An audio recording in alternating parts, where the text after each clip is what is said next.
बिस्मिल्लाहिर्रहमानिर्रहीम। अस्सलाम वालेकुम my dear YouTube family. I hope आप सब ठीक होंगे। आज हम बनाने जा रहे हैं गर्मियों की बहुत ही मज़ेदार सी रेसिपी कैरी की चटनी, जिसके लिए ये इंग्रेडिएंट्स हैं जो कि मैंने यहाँ ऊपर मेंशन कर दिए हैं। तो चलिए आइए हम अपनी जो है झटपट सी चटनी बनाना शुरू करते हैं। तो सबसे पहले मैंने यहाँ पर एक कढ़ाई ली है, उसमें हम जो कैरी को मैंने लंबा और बारीक काट लिया है ऐड कर देंगे और इसको कवर करके लो फ्लेम पर हमने 10 से 15 मिनट तक इसको कुक करना है। इसमें पानी बिल्कुल ऐड नहीं करना आपने। जो ओरिजिनल रेसिपी होती है उसमें जो है पानी बिल्कुल भी ऐड नहीं किया जाता। इसी स्टीम में जो है कैरी को हमने पकाना होता है। यहाँ पर कैरी जो सॉफ्ट हो चुकी थी, उसके बाद यहाँ पर मैं चीनी ऐड कर दूँगी। यहाँ पर तकरीबन 1.25 किलो मेरे पास कैरी थी, मैंने उसमें 1 किलो चीनी डाली जो कि बहुत ही परफेक्ट रही है। आप अपनी मर्ज़ी के मुताबिक कम या ज़्यादा कर सकते हैं।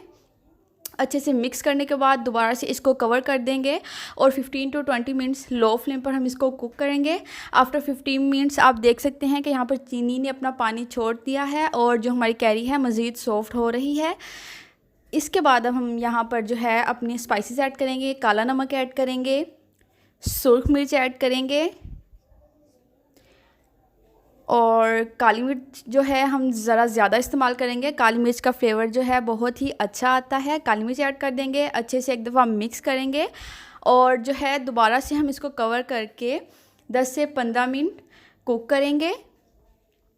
इसमें कुकिंग टाइम थोड़ा ज़्यादा है लेकिन बहुत ही मज़ेदार ये चटनी तैयार होती है। आपने इसको हाई फ्लेम पर बिल्कुल भी कुक नहीं करना, लो फ्लेम पर जैसे मैंने कुक किया है वैसे ही कुक करना है। इसको प्रिजर्व करने के लिए 1 कप मैंने यहाँ पर सिरका डाला है। इससे जो है चटनी में एक खटास और बहुत ही अच्छा फ्लेवर आता है और साथ ही साथ जो है हमारी चटनी बहुत देर तक हम प्रिजर्व करके रख सकते हैं, ऑलमोस्ट 3 मंथ्स के लिए। तो यहाँ पर अल्हम्दुलिल्लाह 10 टू 15 मिनट्स बाद यहाँ पर हमारी चटनी की जो है फ़ाइनल लुक आप देख सकते हैं। हमारी चटनी अच्छे से गाढ़ी हो चुकी है और इसमें जो अंबियाँ आपको थोड़ी साबुत नज़र आ रही हैं, ये बहुत अच्छी लगती हैं। अगर आपको नहीं पसंद तो आप इसको बिल्कुल मैश भी कर सकते हैं। तो अल्हम्दुलिल्लाह यहाँ पर हमारी झटपट सी मज़ेदार सी बहुत कम इंग्रेडिएंट्स के साथ कैरी की चटनी रेडी है। आई होप आप सबको आज की रेसिपी पसंद आई होगी। आपने शीशे का जार लेना है या कोई भी प्लास्टिक का बर्तन, उसको अच्छे से वॉश करके उसको गीला नहीं रहने देना, बिल्कुल भी पानी नहीं होना चाहिए। तो यहाँ पर जो है हमारी चटनी रेडी है। आई होप आप सबको आज की रेसिपी पसंद आई होगी। इंशाल्लाह आपसे नई वीडियो में मज़ेदार सी रेसिपी के साथ मुलाकात होगी। तब तक के लिए मुझे दीजिए इजाज़त। अपना और अपने घर वालों का ख्याल रखिएगा, मुझे दुआओं में याद रखिएगा। अल्लाह हाफिज़, फ़ी अमानिल्लाह।